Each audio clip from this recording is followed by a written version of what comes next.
जैन धर्म में तीर्थंकरों को महान उपदेशक माना गया है। कुल 24 तीर्थंकर थे। महत्वपूर्ण तीर्थंकर की बात करें तो सबसे पहले तीर्थंकर जो थे वो थे ऋषभ देव। सबसे आखिरी तीर्थंकर थे यानी 24वें तीर्थंकर थे वर्धमान महावीर और 23वें तीर्थंकर थे पार्श्वनाथ। तो पहले हो गए ऋषभ देव, 23वें पार्श्वनाथ, 24वें वर्धमान महावीर। ऋषभ देव का जन्म स्थान अयोध्या में हुआ था। ऋषभ देव का जन्म अयोध्या में हुआ था। पार्श्वनाथ का जन्म वाराणसी में और वर्धमान महावीर का जन्म कुंडग्राम वैशाली में हुआ था। महावीर का जन्म कुंडग्राम वैशाली में हुआ था। अब हमें हर एक तीर्थंकर का प्रतीक याद रखना होता है। तो ऋषभ देव का प्रतीक क्या था? ऋषभ देव का प्रतीक वृषभ था। पार्श्वनाथ का प्रतीक क्या था? सर्प। पार्श्वनाथ का प्रतीक था सर्प। वर्धमान महावीर का प्रतीक क्या था? सिंह। वर्धमान महावीर का प्रतीक था सिंह। वेदों में केवल 2 तीर्थंकरों का उल्लेख मिलता है। एक ऋषभदेव जो कि प्रथम थे और एक अरिष्टनेमि जो कि 22वें तीर्थंकर थे। वर्धमान महावीर के बारे में तो वर्धमान महावीर यानी महावीर का जन्म जो है वो 540 ईसा पूर्व में हुआ था। महावीर का जन्म 540 ईसा पूर्व में बिहार के वैशाली के कुंडग्राम में हुआ था। महावीर का जन्म कुंडग्राम में हुआ था। कुंडग्राम जो है बिहार के वैशाली जिला में है। महावीर का मृत्यु जो है वो 468 ईसा पूर्व में हुआ था। महावीर का मृत्यु पावापुरी बिहार के पावापुरी में हुआ था 72 वर्ष की आयु में। महावीर के पिता का नाम था सिद्धार्थ और महावीर के पिता का नाम सिद्धार्थ था। सिद्धार्थ जो है वो ज्ञात्रिक कुल के एक क्षत्रिय थे। महावीर के पत्नी का नाम यशोदा था। महावीर के पुत्री का नाम प्रियदर्शनी था। प्रियदर्शनी जो है वो अन्नोजा के नाम से भी प्रसिद्ध थी। प्रियदर्शनी का विवाह जामिल से हुआ। जामिल जो है वो महावीर के पहले शिष्य बने। महावीर ने 30 वर्ष की आयु में मखल्ली गोसाल के साथ गृह त्याग किया। ज्ञान प्राप्ति हुआ महावीर को। 42 वर्ष की आयु में साल वृक्ष के नीचे जाम्भिका ग्राम में ऋजुपालिका नदी के तट पर महावीर को ज्ञान प्राप्त हुआ। महावीर को ऋजुपालिका नदी के तट पर जम्भिका ग्राम में साल वृक्ष के नीचे 42 वर्ष की आयु में ज्ञान प्राप्ति हुई। महावीर ने अपना पहला उपदेश कहाँ दिया? पावापुरी में। महावीर ने अपना पहला उपदेश दिया पावापुरी में। जैन धर्म से कुछ संबंधित शब्दों के अर्थ क्या है? तो जैन धर्म में शब्द यूज कुछ किया जाता है जैसे मोक्ष, कैवल्य, बसीदियाँ, जिन। तो मोक्ष का मतलब क्या है? मृत्यु। कैवल्य का मतलब ज्ञान प्राप्ति। बसदियाँ का मतलब जैन मठ। तो जैन धर्म में मृत्यु बोला जाता है। जैन धर्म में मृत्यु को मोक्ष बोला जाता है। ज्ञान प्राप्ति को कैवल्य बोला जाता है और जैन मठ जो होता है, जैन मठ को बसदियाँ कहा जाता है। जैन धर्म में जीन किन को बोला जाता है? जैन धर्म में जीन वह आत्मा जिसने ज्ञान प्राप्त कर लिया हो और जन्म मरण के चक्र से मुक्त हो गया हो, उसे जीन कहा जाता है। आजीवक संप्रदाय क्या है? तो आजीवक संप्रदाय के संस्थापक मखल्ली गोसाल थे। आजीवक संप्रदाय के संस्थापक मखल्ली गोसाल थे। यह संप्रदाय चरम भाग्यवाद और तप में विश्वास करता था। चरम भाग्यवाद, भाग्य, तप क्या था? तप जो है वो सांसारिक सुख से दूर रहकर जीवन का चरम रूप जीना था। तो आजीवक संप्रदाय जो है वो भाग्यवाद और तप में विश्वास करते थे। जैन दर्शन को त्रिरत्न कहा जाता है। जैन धर्म के अनुसार मोक्ष प्राप्त करने के लिए 3 सिद्धांत चाहिए जिसे त्रिरत्न कहा जाता है। सम्यक ज्ञान, सम्यक दर्शन और सम्यक चरित्र। सम्यक ज्ञान का मतलब है कि सही ज्ञान हासिल करना चाहिए। सम्यक दर्शन का मतलब होता है कि सही श्रद्धा होनी चाहिए। सम्यक चरित्र का मतलब होता है कि सही आचरण होना चाहिए। तो त्रिरत्न क्या है? जैन धर्म का त्रिरत्न सम्यक ज्ञान, सम्यक दर्शन, सम्यक चरित्र। सम्यक चरित्र का मतलब सही आचरण, सम्यक दर्शन का मतलब सही श्रद्धा सम्यक ज्ञान का मतलब सही ज्ञान। जैन धर्म में जीवन के 5 सिद्धांत या 5 व्रत बताए गए हैं, जिसे पंच व्रत कहा जाता है। ये है अहिंसा, सत्य, अस्तेय, ब्रह्मचर्य, अपरिग्रह। तो अहिंसा का मतलब होता है किसी प्रकार की हिंसा न करना। सत्य का अर्थ है सदैव सत्य बोलना। अस्तेय का मतलब होता है चोरी न करना। ब्रह्मचर्य का मतलब होता है यौन संयम रखना। अपरिग्रह का मतलब होता है भौतिक वस्तुओं, व्यक्तियों एवं स्थानों से मोह त्यागना। तो पंचव्रत जो है उसमें किसी प्रकार की हिंसा न करने की बात की गई है, इसी को अहिंसा कहते हैं। सदैव सत्य बोलने को सत्य कहा गया है। चोरी न करना को पंचव्रत में कहा गया है अस्तेय। यौन संयम रखने को बोला गया ब्रह्मचर्य। और भौतिक वस्तुओं, व्यक्तियों एवं स्थानों से मोह त्यागना, इस मोह त्यागने को बोला गया है अपरिग्रह। जैनों के बीच विभाजन, तो जैनों का विभाजन भी हुआ। चंद्रगुप्त मौर्य और भद्रबाहु भयंकर अकाल के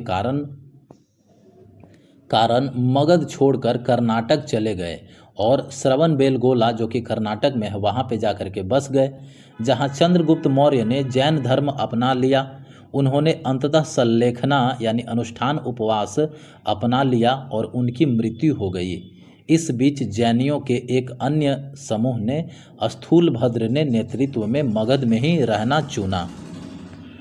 समय के साथ इन दोनों समूहों के बीच मतभेद जो है वो उत्पन्न हो गया, यानी भद्रबाहु और स्थूलभद्र। भद्रबाहु तो चले गए श्रवणबेलगोला में और स्थूलभद्र जो है वो मगध में ही रह गए। समय के साथ भद्रबाहु और स्थूलभद्र के बीच में क्या हुआ, मतभेद उत्पन्न हो गया।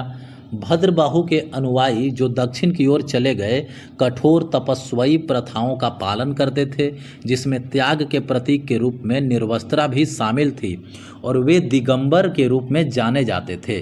दिगंबर मतलब आकाश वस्त्रधारी। दूसरी ओर स्थूलभद्र के नेतृत्व में मगध में रहने वाले जैनों ने अधिक उदार मठवासी नियम अपनाए, जिसमें भिक्षुओं को सफ़ेद वस्त्र पहनने की अनुमति दी गई। इस समूह को श्वेतांबर यानी सफ़ेद वस्त्र पहनने वाले माना गया।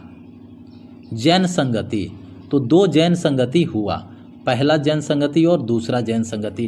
पहला जैन संगति जो है वो कहाँ हुआ, पाटलिपुत्र में।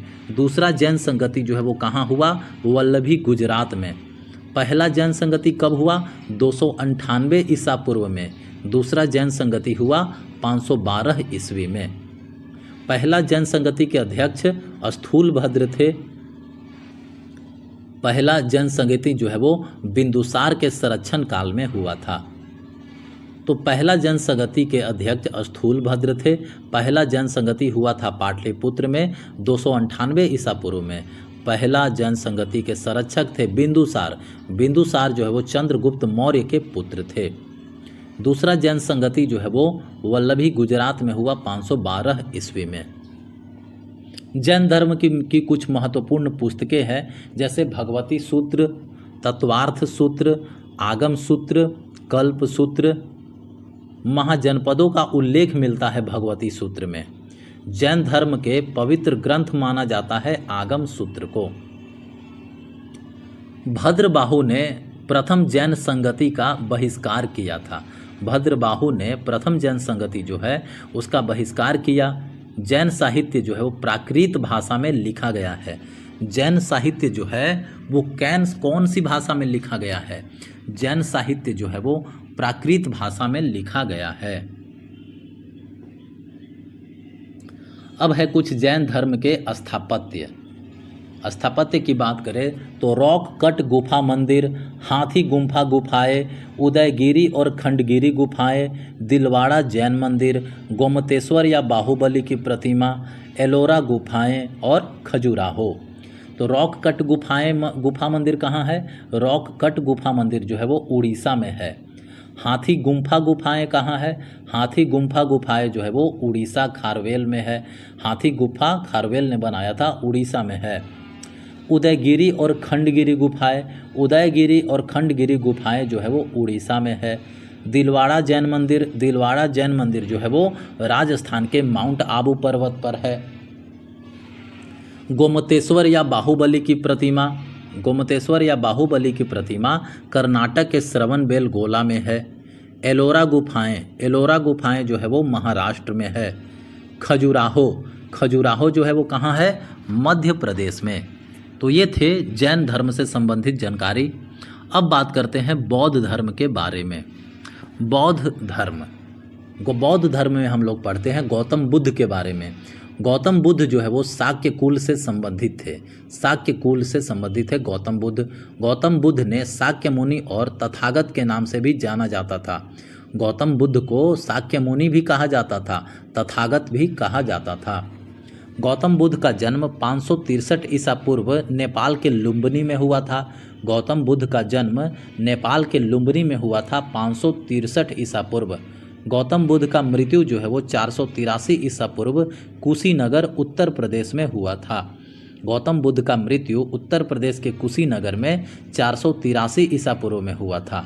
गौतम बुद्ध का बालक का नाम क्या था? सिद्धार्थ। जब गौतम बुद्ध छोटे थे तो उनका नाम सिद्धार्थ था। गौतम बुद्ध के पिता का नाम शुद्धोधन था। गौतम बुद्ध के माता का नाम महामाया। महामाया जो है वो कोलीय वंश से संबंधित थी। गौतम बुद्ध के सौतेली माता थी, उनका नाम था महाप्रजापति गौतमी। महाप्रजापति गौतमी जो है वो प्रथम भिक्षुनी बनी थी। गौतम बुद्ध के पत्नी का नाम क्या था? यशोधरा। गौतम बुद्ध के पत्नी का नाम था यशोधरा। गौतम बुद्ध के पुत्र का नाम क्या था? राहुल। गौतम बुद्ध के पुत्र का नाम था राहुल। गौतम बुद्ध ने 29 वर्ष की आयु में गृह त्याग किया। गौतम बुद्ध ने 29 वर्ष की आयु में गृह त्याग किया। गौतम बुद्ध के प्रथम गुरु कौन थे? आलार कलाम। गौतम बुद्ध के प्रथम गुरु थे आलार कलाम। गौतम बुद्ध के द्वितीय गुरु कौन थे? उद्धक रामपुत। गौतम बुद्ध के द्वितीय गुरु थे उद्धक रामपुत। गौतम बुद्ध को ज्ञान प्राप्ति कहाँ हुआ? तो गौतम बुद्ध को बोध गया यानी उरुग्वेला बोध गया में बोधि वृक्ष के नीचे 49 दिन तक निरंजना नदी के तट पर तप करने से ज्ञान प्राप्त हुआ। तो गौतम बुद्ध को ज्ञान प्राप्त हुआ उरुग्वेला यानी बोध गया में। गौतम बुद्ध को ज्ञान प्राप्त हुआ बोधि वृक्ष यानी पीपल वृक्ष के नीचे 49 दिन तक तप किए, तब निरंजना नदी के किनारे। गौतम बुद्ध ने अपना प्रथम उपदेश कहाँ दिया? सारनाथ में। गौतम बुद्ध ने अपना प्रथम उपदेश वाराणसी के सारनाथ में दिया। गौतम बुद्ध को एशिया का प्रकाश कहा जाता है, लाइट ऑफ एशिया। बुद्ध के जीवन के कुछ महत्वपूर्ण प्रतीक हैं, जैसे जन्म। जन्म का प्रतीक क्या है? कमल या बैल। निर्वाण का प्रतीक है बोधि वृक्ष। धर्म चक्र प्रवर्तन का प्रतीक है चक्र। महाभिनिष्क्रमण का प्रतीक है घोड़ा। परिनिर्वाण का प्रतीक है स्तूप। तो जन्म का प्रतीक हो गया कमल और बैल। निर्वाण का अर्थ होता है ज्ञान प्राप्त। बुद्ध को जो ज्ञान प्राप्त हुआ, निर्वाण का प्रतीक है बोधि वृक्ष। बुद्ध को जो प्रथम उपदेश जो दिया उसको धर्म चक्र प्रवर्तन कहा जाता है। धर्म चक्र प्रवर्तन को चक्र से संबंधित है।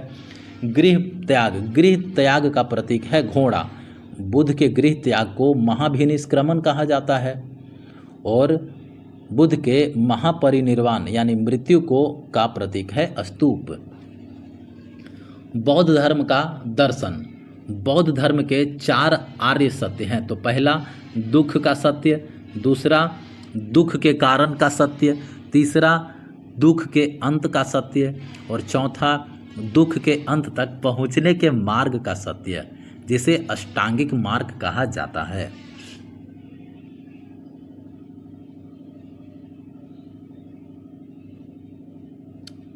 बुद्ध के जीवन से जुड़े स्थान और प्रतीक।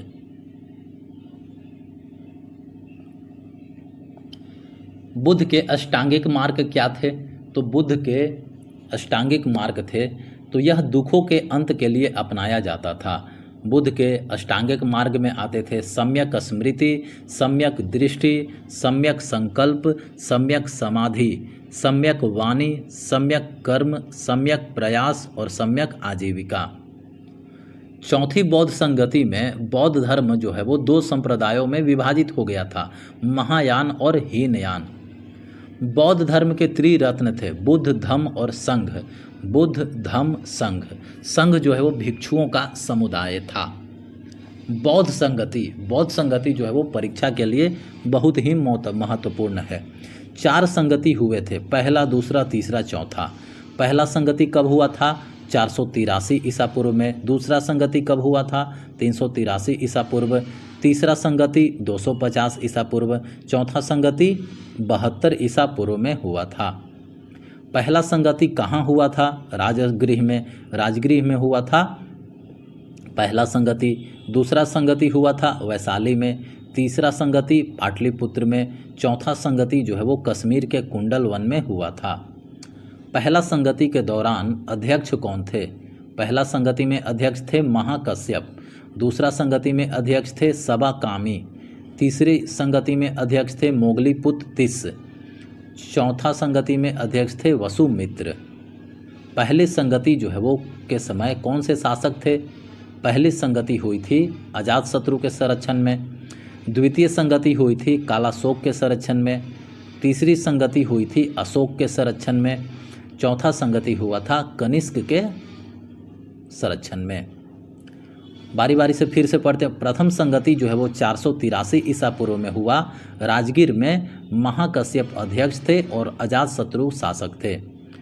दूसरा संगति जो है वो 383 ईसा पूर्व में हुआ। वैशाली में अध्यक्ष थे सबाकामी और शासक कालाशोक। तीसरी संगति जो है वो 250 ईसा पूर्व में हुआ पाटलिपुत्र में। तीसरी संगति के दौरान अध्यक्ष मोगलीपुत्र तिस थे और शासक थे अशोक। चौथा संगति जो है वो 72 ईस्वी पूर्व में हुआ। चौथा संगति जो है वो कुंडल वन कश्मीर में हुआ। चौथा संगति के अध्यक्ष थे वसुमित्र और शासक थे कनिष्क। बौद्ध धर्म के संप्रदाय, तो बौद्ध जो है वो हीनयान, महायान और ब्रजयान में भी विभाजित था। हीनयान जो है वो मूर्ति पूजा में विश्वास नहीं रखते थे। महायान जो है वो मूर्ति पूजा में विश्वास रखते थे। हीनयान की ग्रंथ जो है वो पाली भाषा में थी। महायान की ग्रंथ जो है वो संस्कृत भाषा में थी। हीनयान के बुद्ध के पुनर्जन्म में विश्वास नहीं करते थे, लेकिन महायान जो है वो बुद्ध के पुनर्जन्म में विश्वास करते थे। हीनयान मुख्यतः कहाँ फैला हुआ था? श्रीलंका, कंबोडिया आदि में। और महायान जो है वो जापान, दक्षिण कोरिया और चीन में प्रचलित था। वज्रयान जो है वो तांत्रिक बौद्ध धर्म पूर्वी क्षेत्रों में प्रसिद्ध था। वज्रयान जो है मूलतः तिब्बत में था। वज्रयान सिक्किम और पश्चिम बंगाल आदि में था वज्रयान। बौद्ध ग्रंथ जो है वो प्राकृत भाषा में लिखा गया था। बौद्ध ग्रंथ जो है वो प्राकृत भाषा में था। बौद्ध ग्रंथ को 3 भागों में बांटा गया है: सुत्त पिटक, विनय पिटक, अभिधम्म पिटक। सुत्त पिटक में क्या है? बुद्ध के उपदेश और धर्म देशना। बुद्ध के उपदेश और धर्म देशना सुत्त पिटक में है। विनय पिटक में क्या है? संघ के नियम और आचार संहिता।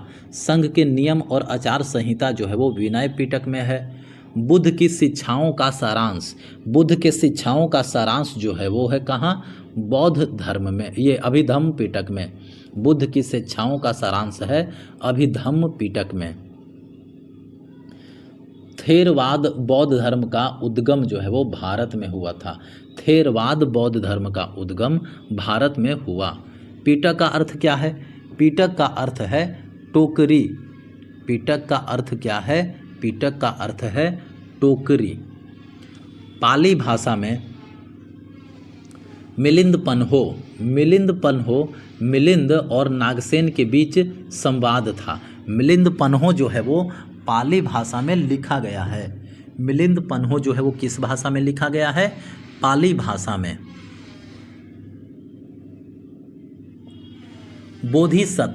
बोधिसत्व के बारे में, बोधिसत्व वह प्रणाली होता है जो केवल अपने लिए नहीं बल्कि सभी संवेदनशील प्राणों के लाभ के लिए ज्ञान प्राप्त करने का प्रयास करता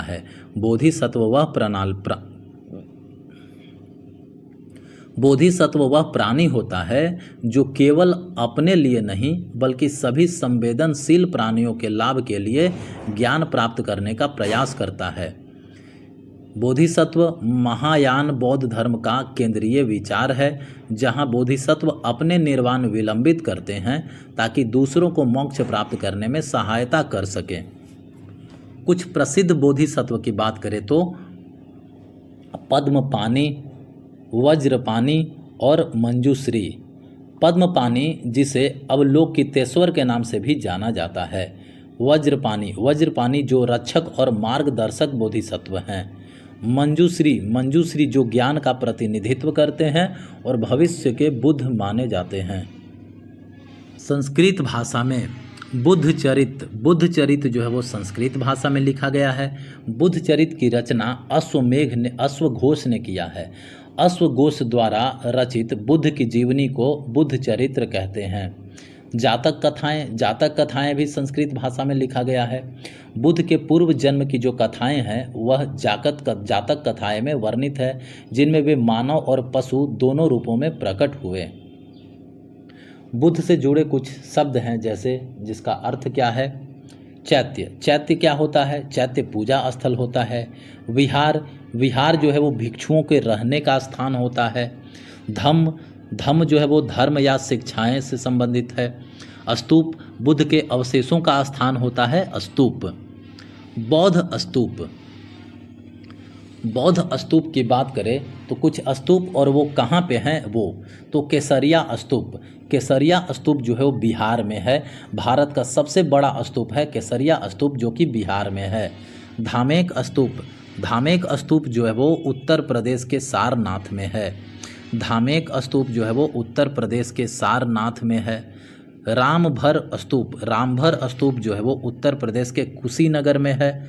सांची स्तूप जो है वो मध्य प्रदेश में है।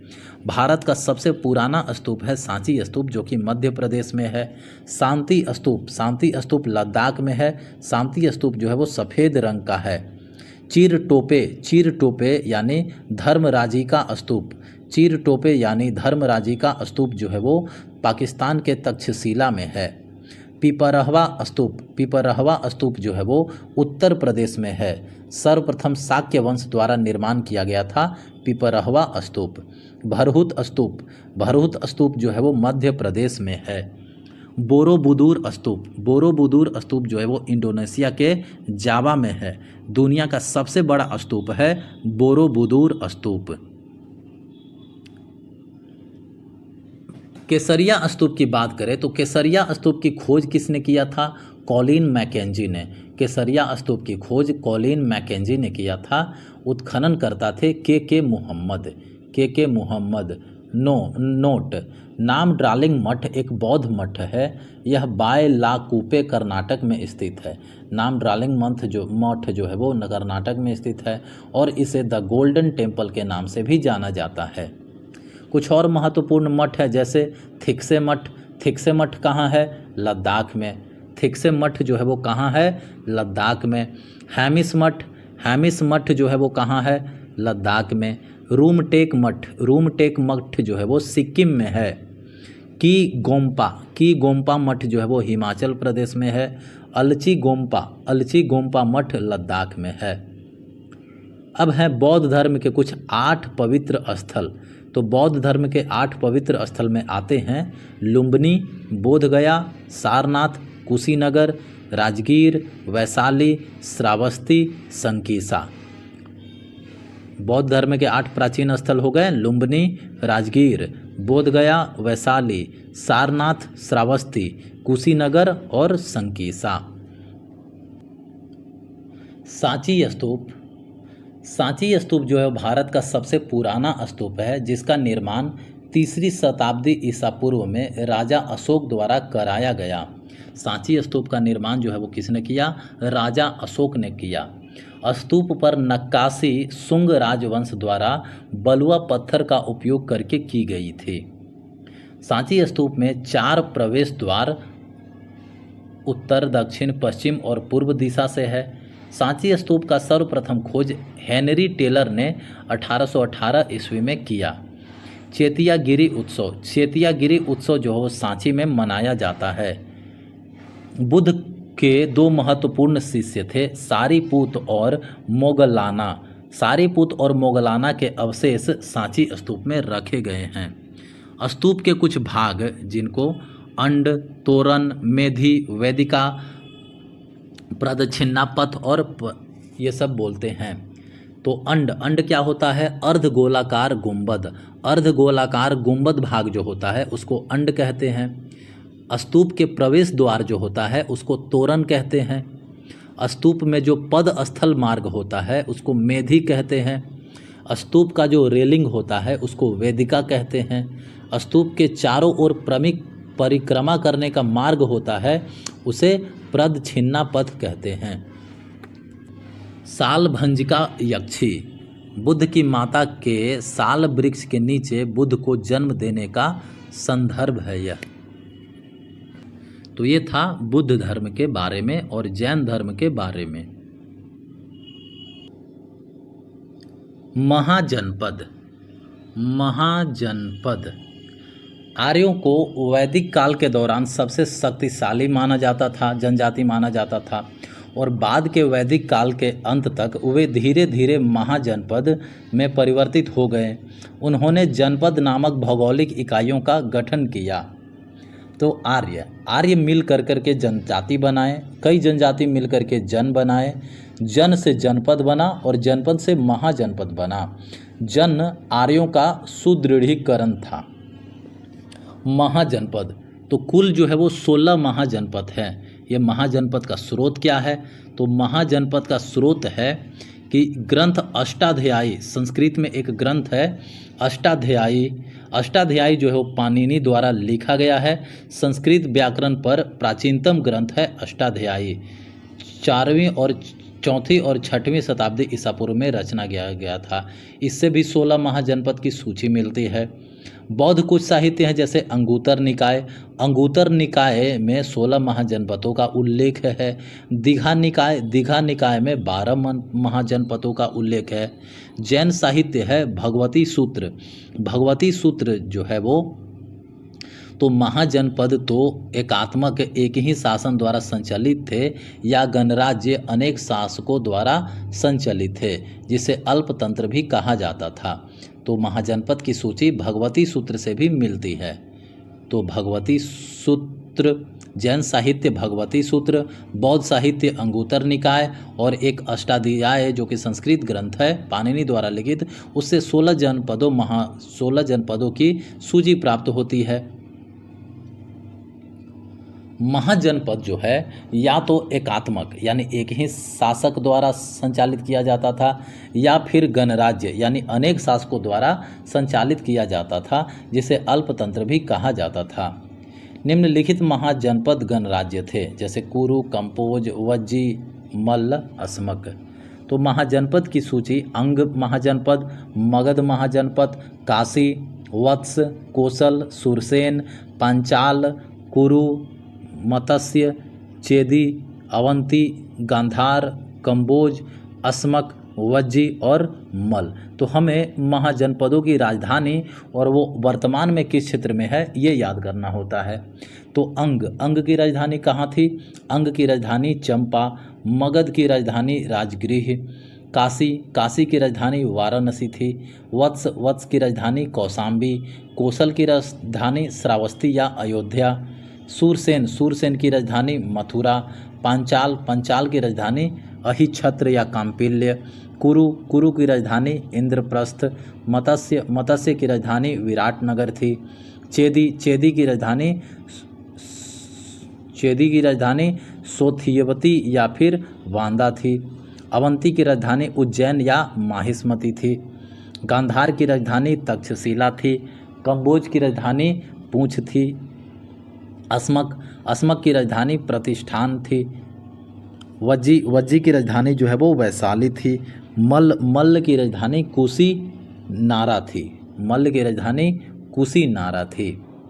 तो अंग की राजधानी चंपा जो है वो गंगा नदी के किनारे, मगध की राजधानी राजगृह या पाटलिपुत्र राजगृह या पाटलिपुत्र जो है वो गंगा तथा सोन नदी के किनारे।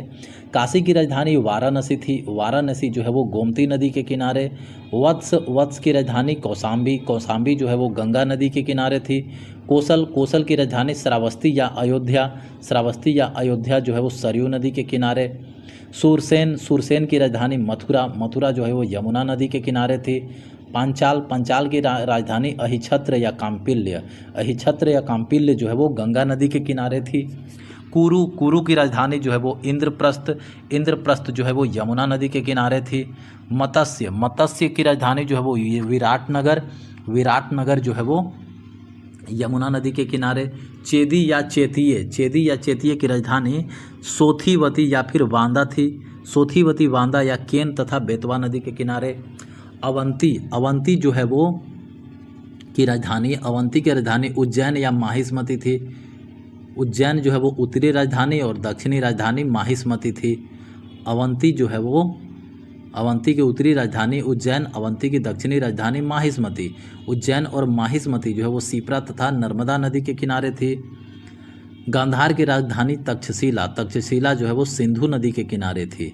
कंबोज की राजधानी पूंछ जो है वो काबुल तथा कुर्रम नदी के किनारे। अस्मक की राजधानी प्रतिष्ठान या पैठान या पोटना, प्रतिष्ठान जो है वो गोदावरी नदी के किनारे। वज्जी की राजधानी वैशाली जो है वो गंडक नदी के किनारे थी। मल्ल की राजधानी जो है वो कुशीनारा जो है वो सरयू नदी के किनारे थी।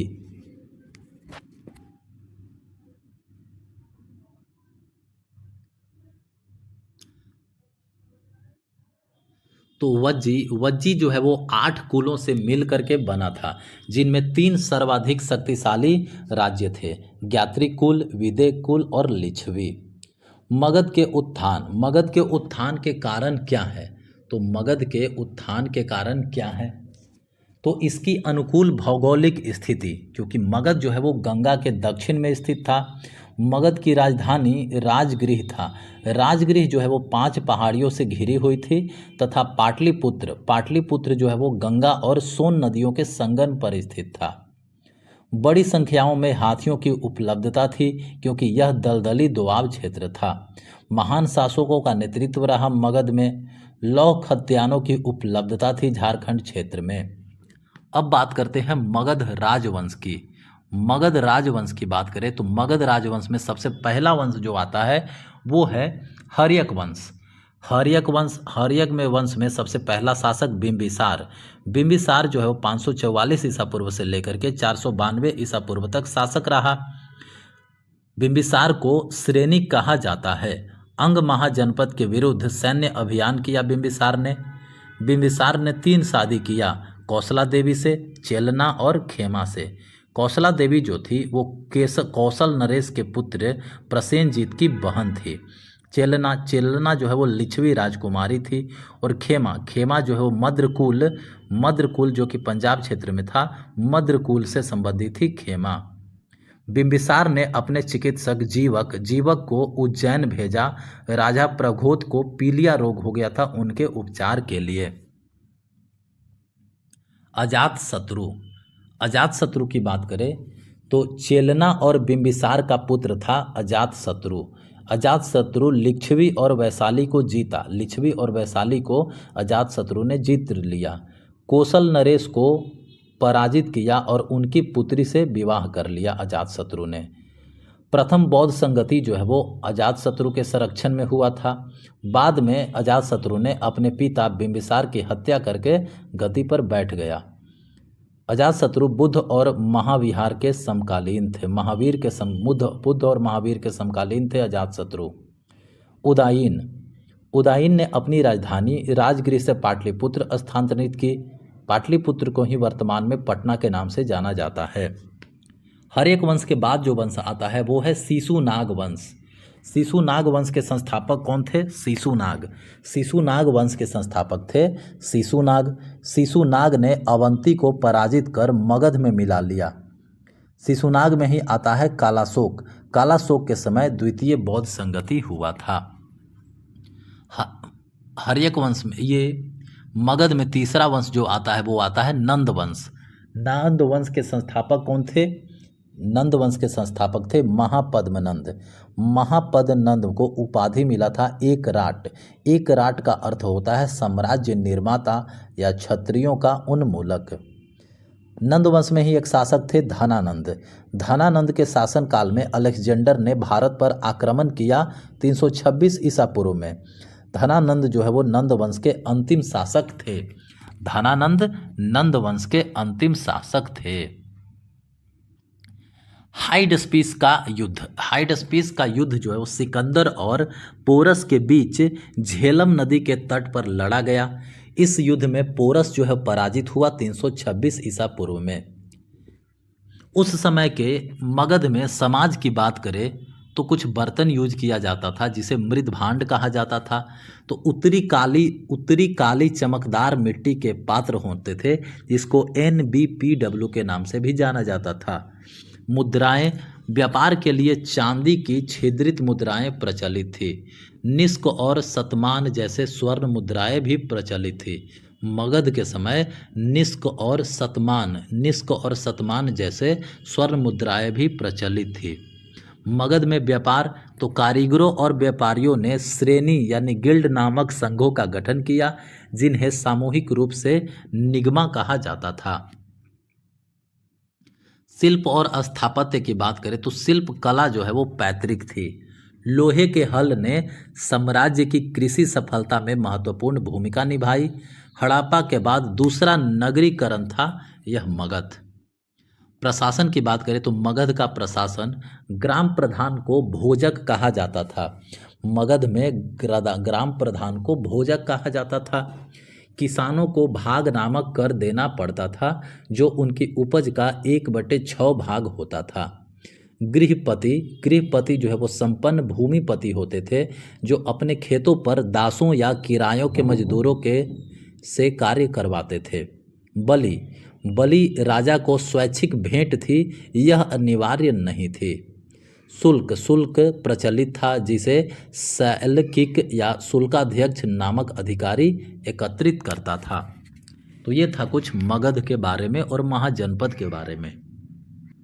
अब बात करते हैं मौर्य साम्राज्य की। मौर्य साम्राज्य, तो मौर्य साम्राज्य का स्रोत क्या है? तो कौटिल्य का अर्थशास्त्र। कौटिल्य ने लिखा है किताब अर्थशास्त्र। वे चंद्रगुप्त मौर्य के समकालीन थे। कौटिल्य जो है वो चंद्रगुप्त मौर्य के समकालीन थे। अर्थशास्त्र चंद्रगुप्त मौर्य के समय में मौर्य साम्राज्य के प्रशासन और राज्य नीतियों का वर्णन करता है। विशाख दत्त ने लिखा है मुद्रा राक्षस। यह एक संस्कृत नाटक है जो भारत में सम्राट चंद्रगुप्त मौर्य के सत्ता में आने की कहानी बताता है। यह नाटक उन्हें निम्न जाति का बताता है। मेगास्थनीज का किताब है इंडिका। इंडिका में मौर्य साम्राज्य में चीज़ें कैसे चलाई जाती थी इसका विस्तृत विवरण शामिल है। बौद्ध साहित्य है एक पाली भाषा में। जातक कथाएं जो बुद्ध की पूर्व जन्म की कहानियां हैं। दीपवंश, महावंश और दिव्यदान, ये सबसे भी मौर्य के बारे में पता चलता है। मौर्य साम्राज्य। मौर्य साम्राज्य की बात करें तो सबसे पहले बात करते हैं चंद्रगुप्त मौर्य के बारे में। चंद्रगुप्त मौर्य जो है वो 322 ईसा पूर्व से लेकर के 298 ईसा पूर्व तक रहा। चंद्रगुप्त मौर्य वंश के संस्थापक थे और 322 ईसा पूर्व में कौटिल्य, जिन्हें चाणक्य या विष्णुगुप्त भी कहा जाता है, कौटिल्य की मदद से नंद वंश के अंतिम शासक धनानंद को हराकर सिंहासन पर आसीन हुए। चंद्रगुप्त मौर्य ने सेल्यूकस निकेटर को हराया। सेल्यूकस निकेटर जो है वो सिकंदर महान के सीमावर्ती थे। पुत्र की बात करें तो चंद्रगुप्त मौर्य के पुत्र थे बिंदुसार। चंद्रगुप्त मौर्य ने कोष्ठागार विभाग बनाया अनाज के भंडारण के लिए। सौगौरा ताम्रपट्ट लेख में यह उल्लेखित है। सेल्यूकस निकेटर के बारे में थोड़ा बात करते हैं। सेल्यूकस निकेटर की बात करें तो सेल्यूकस निकेटर जो है वो सेल्यूसिड वंश से थे। मैसिडोनिया ग्रीक वंश के सदस्य और भारतीय उपमहाद्वीप के उत्तर पश्चिमी हिस्सों में शासन कर रहे थे। मेगास्थनीज जो है वो सेल्यूकस निकेटर के दरबार में रहते थे। सेल्यूकस निकेटर की बेटी हेलेना का विवाह चंद्रगुप्त मौर्य से हुआ था। अब है बिंदुसार के बारे में। बिंदुसार बिंदुसार इन्हें ग्रीक द्वारा अमित्रघात के नाम से भी जाना जाता था। बिंदुसार ने सीरिया के एंटियोकस प्रथम से मीठी शराब, सूखे अंजीर और एक दार्शनिक मांगा था। उन्हें 2 समुद्रों के बीच की भूमि जीतने के लिए जाना जाता था। बिंदुसार को 2 समुद्रों के बीच की भूमि जीतने के लिए जाना जाता था। बिंदुसार ने आजीवकों को संरक्षण दिया। बिंदुसार से यूनानी राजदूत डेमाकस ने मुलाकात की थी। बिंदुसार के पुत्र कौन थे? अशोक। बिंदुसार के पुत्र थे अशोक। अब बात करते हैं अशोक के बारे में। अशोक ने राधागुप्त नाम के मंत्री की मदद से सिंहासन ग्रहण किया। अशोक ने 268 ईसा पूर्व से लेकर के 232 ईसा पूर्व तक शासन किया। अशोक ने अपने राज्याभिषेक के 8 वर्ष बाद कलिंग युद्ध लड़ा। कलिंग युद्ध जो है वो 261 ईसा पूर्व में समाप्त हुआ। अशोक ने भेरी घोष को धम्म घोष से प्रतिस्थापित किया। भेरी घोष यानी भौतिक विजय, भेरी घोष को धम्म घोष यानी सांस्कृतिक विजय से प्रतिस्थापित किया। अशोक ने बौद्ध धर्म का प्रचार करने के लिए अपने पुत्र महेंद्र और पुत्री संघमित्रा को श्रीलंका के सीलोन में भेजा। अशोक के कुछ शिलालेख हैं। अशोक के शिलालेख जो है वो 2 प्रकार के हैं, शिलाएं और स्तंभ। अशोक के शिलालेख जो है वो 2 प्रकार के हैं, शिलाएं और स्तंभ। तो सबसे पहले बात करते हैं शिलाएं। शिलाएं प्रमुख 14 हैं। पहली बार 1838 ईस्वी में जेम्स प्रिंसेप द्वारा इसे पढ़ा गया। शिलाएं को पहली बार 1838 ईस्वी में जेम्स प्रिंसपी द्वारा पढ़ा गया 1838 में, और 1750 में खोजा गया था पेंद्रेथ फादलर द्वारा। लघु शिलालेख कितने हैं? 15। विलियम जोन्स जिन्होंने एशियाटिक सोसाइटी ऑफ बंगाल के संस्थापक थे, विलियम जोन्स ने भी अशोक के प्रमुख शिलालेखों को पढ़ने में शामिल थे। जेम्स प्रिंसेप 1837 ईस्वी में अशोक के शिलालेखों को पढ़ने वाले पहले व्यक्ति थे। अब है कुछ अशोक के प्रमुख शिलाओं के बारे में। अशोक के प्रमुख शिला के अभिलेख की बात करें तो कुल 14 शिला अभिलेख था। कुल भाषाएं इसमें 3 थी। उपयोग की गई कुल लिपियां 4 थी। अधिकांश अभिलेख जो है वो प्राकृत भाषा ब्राह्मी लिपि में लिखा हुआ था। अब अफगानिस्तान में उपयोग की गई लिपि कौन सी थी? ग्रीक और अरमाइक। अफगानिस्तान से जो शिला मिला उसमें ग्रीक और अरमाइक लिपि जो है वो उपयोग की गई थी। भारत के उत्तर पश्चिमी हिस्सों से जो भी शिलालेख मिला उसमें खरोष्ठी लिपि लिखी गई थी। अभिलेखों में उनका उल्लेख इस प्रकार है। देवनाम पियदसी का अर्थ होता है देवताओं का प्रिय। देवताओं का प्रिय मतलब भगवान का प्रिय। 10 स्थान जहां अशोक के शिलालेख पाए गए हैं, तो एक है कंधार द्विभाषी अभिलेख। कंधार द्विभाषी अभिलेख जो है वो कंधार और अफगानिस्तान से मिला। शाहबाजगढ़ी अभिलेख जो है वो खरोष्ठी लिपि में लिखा हुआ था। यह खैबर पख्तूनख्वा पाकिस्तान से मिला। मानसेहरा शिलालेख जो है वो पाकिस्तान के पख्तूनख्वा प्रांत से मानसेहरा से प्राप्त हुआ है। कालसी शिलालेख जो है वो उत्तराखंड के देहरादून से प्राप्त हुए। गिरनार शिलालेख जो है वो गुजरात से प्राप्त हुआ। गिरनार प्रमुख शिला अभिलेख में 14 पंक्तियां अंकित है। सोपरा शिलालेख जो है महाराष्ट्र से प्राप्त हुए। धौली शिलालेख जो है वो भुवनेश्वर उड़ीसा से प्राप्त हुए। जौगड़ा शिलालेख जो है वो उड़ीसा से प्राप्त हुए। सन्नति शिलालेख कर्नाटक से प्राप्त हुए। यर्रागुडी शिलालेख जो है वो कुर्नूल जिला आंध्र प्रदेश से प्राप्त हुए।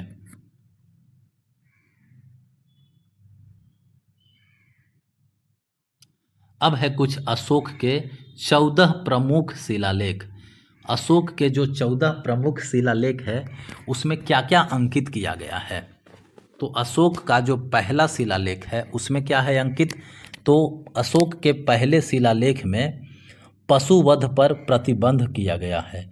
अशोक के पहले शिलालेख में पशुवध पर प्रतिबंध किया गया है। उत्सवों में होने वाले समारोहों और पशुओं की हत्या पर प्रतिबंध किया गया है। अशोक की रसोई में केवल 2 मोर और 1 हिरन मारे गए थे। इस प्रथा को भी बंद करना चाहते थे। अशोक का शिलालेख 2। अशोक का शिलालेख 2, इसमें मनुष्य और पशुओं की देखभाल प्रदान करना लिखा गया है। दक्षिण भारत के चोल, पांड्य और राज्य का वर्णन करता है शिलालेख 2। दक्षिण भारत के चोल, पांड्य राज्य के बारे में वर्णित है शिलालेख 2 में। ब्राह्मणों के प्रति उदारता रखने की बात की गई है शिलालेख 3 में। शिलालेख 4 में क्या है? भेरी घोष की जगह धम्म घोष अपनाने की बात की गई है शिलालेख 4 में।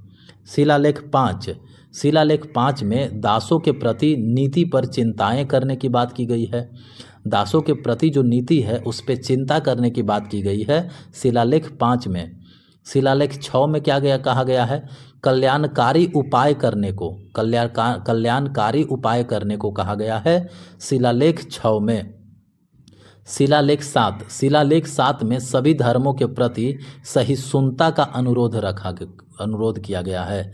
सभी धर्मों के प्रति सहिष्णुता रखने की बात की गई है शिलालेख 7 में। शिलालेख 8 में क्या है?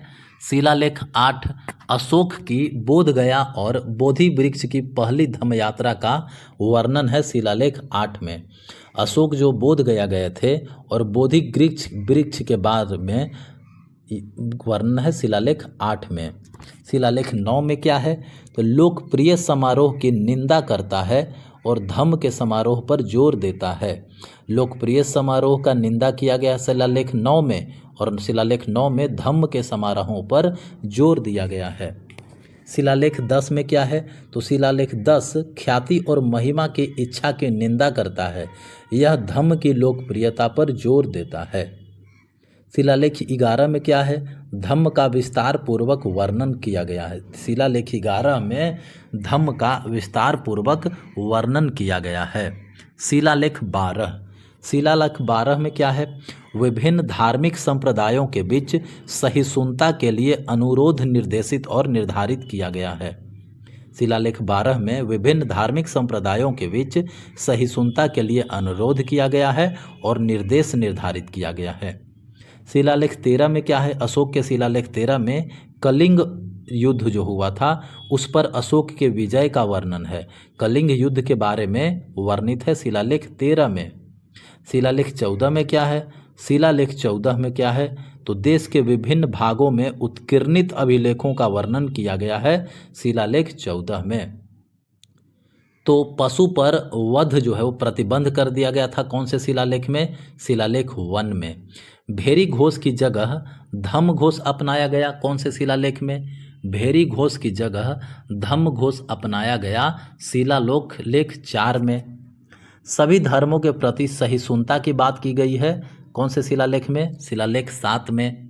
और विभिन्न धार्मिक संप्रदायों के बीच सहिष्णुता के लिए अनुरोध निर्देशित की गई है शिलालेख 12 में। और कलिंग युद्ध जो हुआ था उसके बारे में चर्चा की गई है शिलालेख 13 में। शिला अभिलेख 13 की बात करें तो इसमें कलिंग युद्ध के बारे में वर्णन है। कलिंग जो है वो उड़ीसा का प्राचीन नाम है। लघु शिला अभिलेख 4 अभिलेख जिनमें अशोक को उनके नाम से उल्लेखित किया गया है। ये 4 अभिलेख कौन सा है? मास्की अभिलेख, ब्राह्मरी अभिलेख, नेट्टूर अभिलेख, गुर्जर अभिलेख। मास्की अभिलेख जो है वो कर्नाटक में है, ब्रह्मगिरी अभिलेख कर्नाटक में, नेट्टूर अभिलेख भी कर्नाटक में है, गुर्जर अभिलेख भी मध्य प्रदेश में है।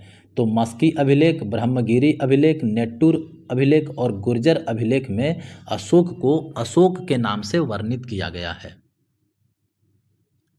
अशोक नाम जो है वो मास्की पत्थर की पट्टियों में उल्लेखित है।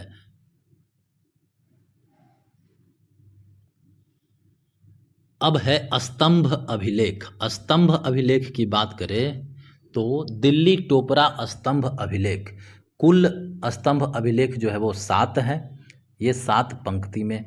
दिल्ली टोपरा स्तंभ अभिलेख, दिल्ली टोपरा स्तंभ अभिलेख में अशोक के सभी 7 स्तंभ अभिलेख शामिल हैं और केवल 7वां अभिलेख को उनमें सबसे लंबा माना जाता है।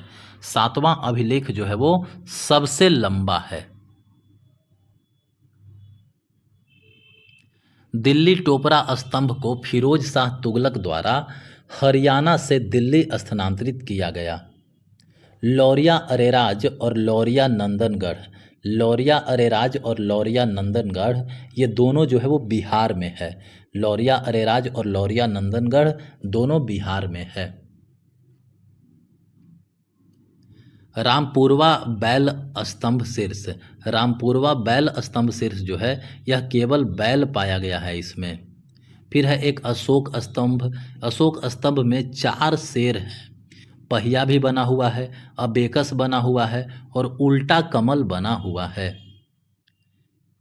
अशोक स्तंभ जो कि कहाँ है, सारनाथ।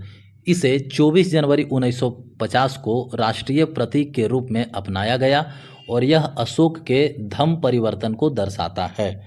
यहाँ अशोक ने बुद्ध के प्रथम उपदेश को स्मरण किया। ये जो सारनाथ में जो अशोक स्तंभ है उसमें कौन कौन से जानवर हैं, तो शेर, हाथी, घोड़ा, बैल। शेर, हाथी, घोड़ा, बैल। बराबर पहाड़ी गुफाएं कहाँ है, बिहार में। बराबर पहाड़ी गुफाएं जो है वो है बिहार में। अशोक द्वारा बौद्ध भिक्षुओं के लिए बनाई गई थी बराबर पहाड़ी गुफाएं। लोमस ऋषि गुफाएं, लोमस ऋषि गुफाएं कहाँ है, बिहार में। नागार्जुनी गुफाएं, नागार्जुनी गुफाएं जो है वो कहाँ है, बिहार में। नागार्जुनी गुफाएं दशरथ मौर्य जो कि अशोक के पोते थे, दशरथ मौर्य के द्वारा बनवाया गया था नागार्जुनी गुफाएं। कोनागमन या कनकमुनी स्तूप, कोनागमन या कनकमुनी स्तूप यह अशोक द्वारा पुनर्निर्मित किया गया था निगाली सागर की यात्रा के बाद। निगाली सागर अभिलेख जो है वो कहाँ है, नेपाल में। मौर्य वंश का अंतिम शासक बृहद्रथ था जिन्हें पुष्यमित्र शुंग ने पराजित किया। मौर्य वंश का अंतिम शासक जो है वो बृहद्रथ था जिन्हें पुष्यमित्र शुंग ने पराजित किया। रुम्मन देवी स्तंभ अभिलेख, रुम्मन देवी स्तंभ अभिलेख जो है जिसे लुम्बिनी स्तंभ शिलालेख भी कहा जाता है, यह नेपाल में है। यह दर्शाता है कि अशोक बुद्ध के जन्म स्थान की यात्रा पर गए थे। उन्होंने उस क्षेत्र में रहने वाले लोगों के करों को कम कर दिया था। मौर्य प्रशासन की बात करें तो कौटिल्य का सप्तांग सिद्धांत था। उन्होंने प्रशासन को प्रभावी ढंग से चलाने के लिए 7 तत्वों का उल्लेख किया: शासक, सचिव, क्षेत्र, किला, खजाना, सेना, सहयोगी। शासक मतलब राजा, सचिव मतलब अमात्य, क्षेत्र मतलब जनपद, किला मतलब दुर्ग, खजाना यानी कोष, सेना दंड और सहयोगी यानी मित्र। मौर्य प्रशासन के तहत 5 प्रांत बनाए गए थे। ये 5 प्रांत थे कौन सा, तो प्राच्य पथ जो कि पूर्व में था, अवंती पथ जो कि पश्चिम में था, उत्तरा पथ उत्तर में था, दक्षिणा पथ दक्षिण में, प्राची वर्तमान में यूपी बिहार क्षेत्र है। ये सब की राजधानी थी। तो 5 प्रांत जो थे, तो प्राच्य पथ पूर्वी प्रांत की राजधानी तोसाली थी, अवंती पथ यानी पश्चिमी प्रांत की राजधानी उज्जैन थी, उत्तरा पथ यानी उत्तरी प्रांत की राजधानी तक्षशिला थी, दक्षिणा पथ यानी दक्षिणी प्रांत की राजधानी स्वर्णगिरी थी और प्राची की राजधानी पाटलिपुत्र थी। मौर्य साम्राज्य में कर प्रणाली की बात करते हैं। कर प्रणाली की बात करें तो सोने में चुकाया गया कर जो था वो हिरण्य कहलाता था। मौर्य साम्राज्य के दौरान सोने में जो कर चुकाया जाता था उसको हिरण्य कहते थे। आपातकालीन कर को प्रणय कहते थे। गांवों द्वारा वस्तु रूप में चुकाया गया कर जो है वो पिंडकर कहलाता था। सेना रख रखाव का कर जो है वो सेना भक्तम कहलाता था।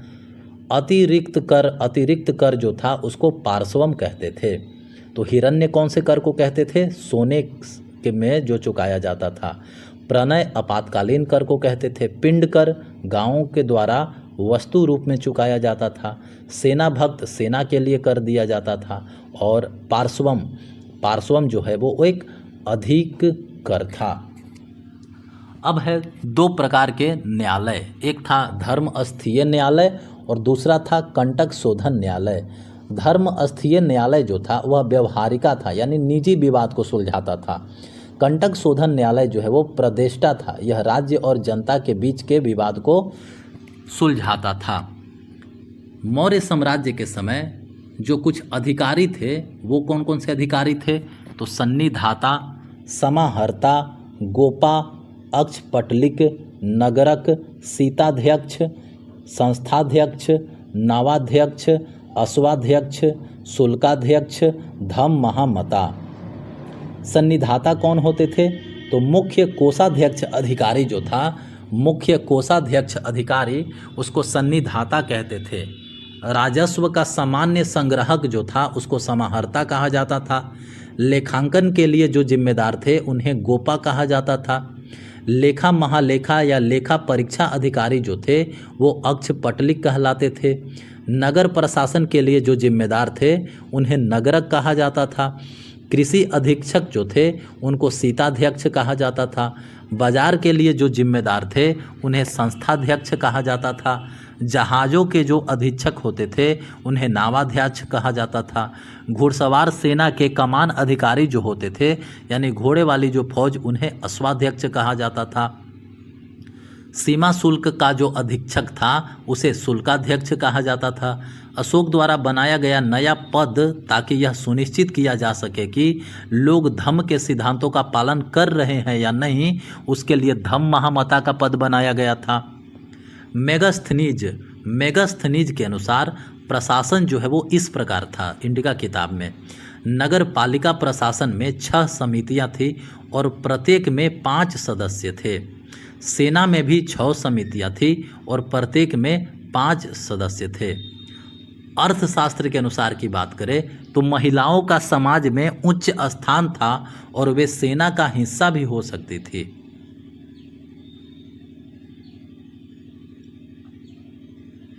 मध्य प्रांत जो है वो मगध था। मध्य प्रांत मगध था और मगध के पश्चिमी अवंती पथ जो था वो उज्जैन था। मगध के उत्तरी उत्तर पथ जो था वो तक्षशिला था। दक्षिणी यानी दक्षिणा पथ जो स्वर्णगिरी और तोसाली कलिंग जो है वो पूर्वी प्राच्य। ये 5 प्रांत थे। बंदरगाह, मौर्य साम्राज्य में भरूच और सोपरा बंदरगाह था पश्चिम तट पर। भरूच और सोपरा बंदरगाह पश्चिमी क्षेत्र में। ताम्रलिप्ति बंदरगाह पूर्वी क्षेत्र में बंगाल में था। ताम्रलिप्ति बंदरगाह जो है वो पूर्वी क्षेत्र में बंगाल में था।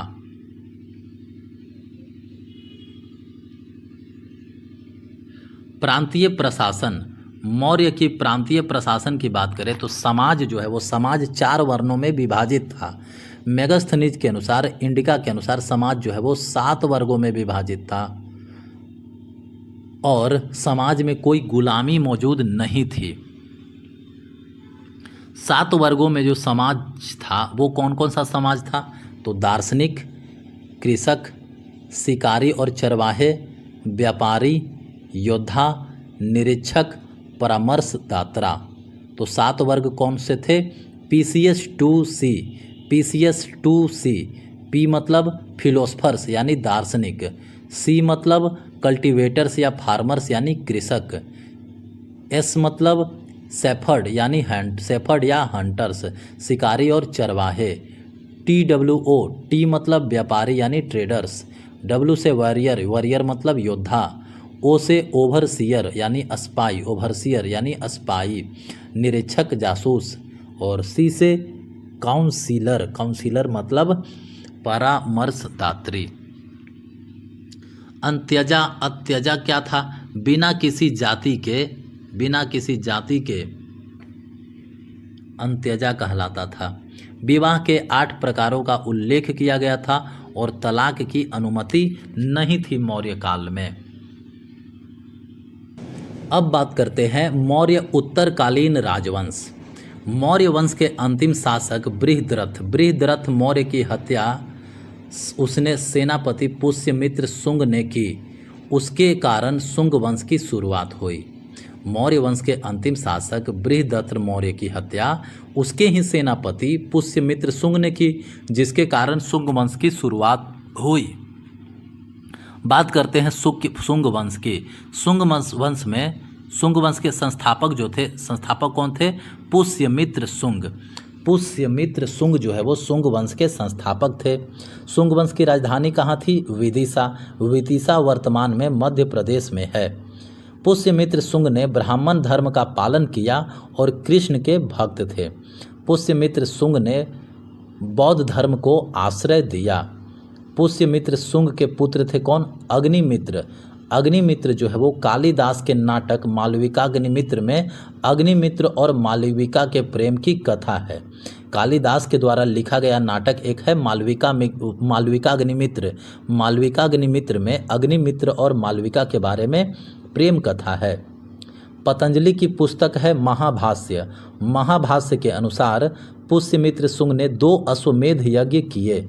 पतंजलि पुष्यमित्र शुंग के समकालीन थे। शुंग वंश में ही एक राजा थे देवभूति। वह देवभूति जो है वो शुंग वंश के अंतिम शासक थे और उनकी हत्या देवभूति के सेनापति वासुदेव द्वारा कर दी गई।